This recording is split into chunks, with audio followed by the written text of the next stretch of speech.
アメリカの何が知りたいですか？アメリカに興味はありますか？アメリカと日本の違いはどこにあると思いますか？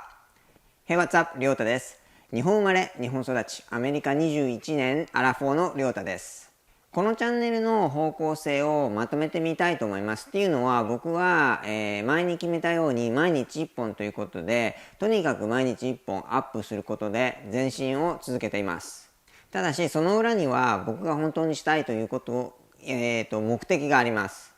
僕がしたいのはアメリカと日本の架け橋、つまり日本のいいところとアメリカのいいところを融合させる、新しい時代に入った今21世紀を生きる知恵をシェアすることです。その参加型コミュニティというものを作りたいと思っています。人生はモチベーションに尽きると思います。すべてはそこから始まり広がるからです。行動力が、それがもたらす結果というものを必ず生み出します。最終的に突き止めると、人生はそれだけと言っても過言ではないと思います。このチャンネルはその秘訣とオズモシス吸収のシェアできる総合的な知力として参加者皆が解決するために活用できればいいと思います。僕は当然僕のことしか分かりません。つまり僕が発信できること、僕が伝えられることというのは僕が体験したベースからのみです。ただし、もし皆さんが参加していただければどうなるでしょうか。当然のことながら、その発信ベースの裾野というのはとても広がります。そのコミュニティというものをどういう形式で構築していくかというのはまだ試行錯誤の段階ですが、皆さんもコメントでどんどんアイディアをください。今こそやっぱりアイディアを結集させて何かを作り出すべき時だと思っています。一つ考えていることは、僕がその毎日発信する動画の中でインタビュー形式の番組を作っていけば、それがまた一つの裾野の拡大につながると思っています。僕は英語も日本語も流暢に話すことができて、アメリカに住んでいるという利点があるので、誰にインタビューをしてほしいか、もしくはこの人とインタビューしたらどうですかとか、あるいは私とインタビューしたらどうですかという人がもし見ていたら、ぜひコメントしてください。ぜひつながりましょう。下にコメントしてください。とにかくアメリカが優れているということや、アメリカの方が進んでいるっていうことはあると思います。また逆に日本の方が進んでいる、アメリカはまだまだ遅れているということもたくさんあると思います。つまり良いところを融合させて悪いところを直せるのではないかということがすごく大きな概念です。知識を共有しましょう。知ることでできる行動が違ってきます。当然知るだけではダメです。行動こそが結果を生み出します。例えばよく話されている引き寄せの法則は、この行動という部分の要素を説明不足に終わってしまっていると思います。当然自分の思い描くビジョンをビジュアライズして気分を最高のものに持っていくことは必要なのですが、それは最終的に行動を起こすためのものです。自動的行動、つまり絶え間ない行動を取り続けるための準備段階であると思います。そのためには先にも話したように、やっぱりモチベーションが大切なのです。つまり引き寄せの法則というのは、そのことをある一つの言語で話しているのではないでしょうか。なぜなら人間の心理というものにはたくさんのブレーキ要素が含まれているからです。心当たりありませんか？分かっているのに動けない。なんでか知らないけど動けない。何かが私を止めている。それはネガティブスパイラルの始まりでもあります。なぜならば、自分がすべきだと分かっていてもしなかった自分というものに自信を失い続けるからです。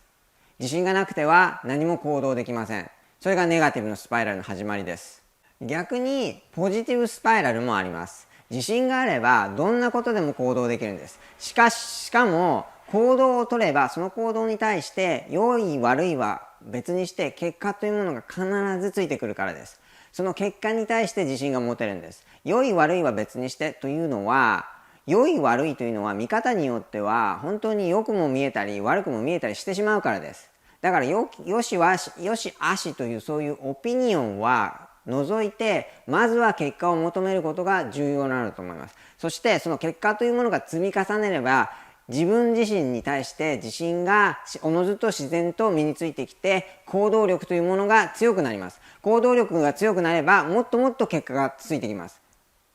それがポジティブスパイラルの始まりだと僕は思います。特に身につけた知識というものがその結果というものを裏付けていたならばなおさらです。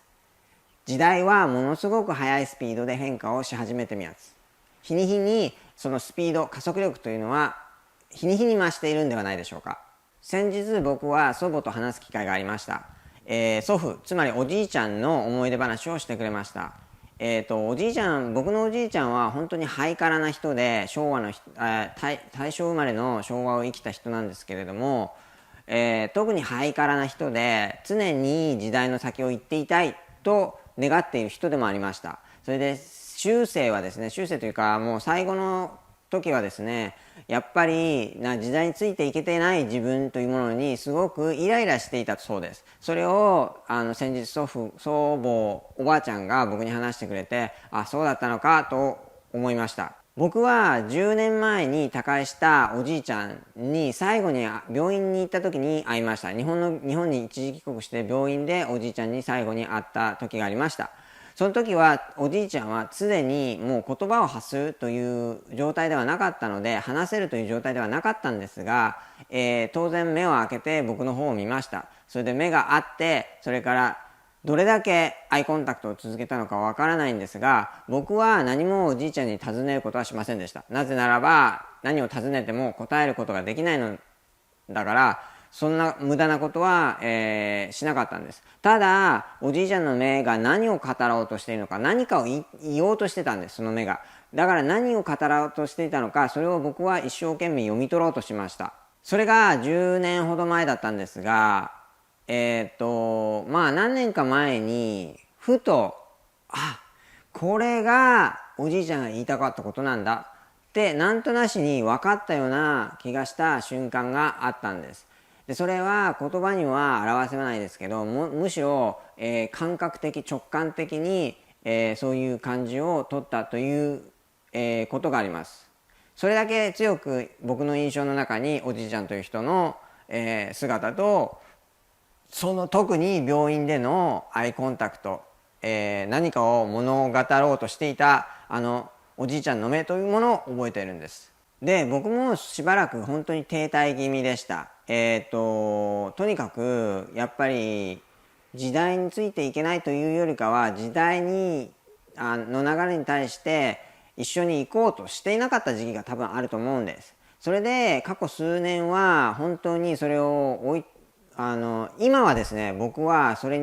追い越してですね、時代を追い越して先を行こうとする自分が、います。そういう自分に変われました。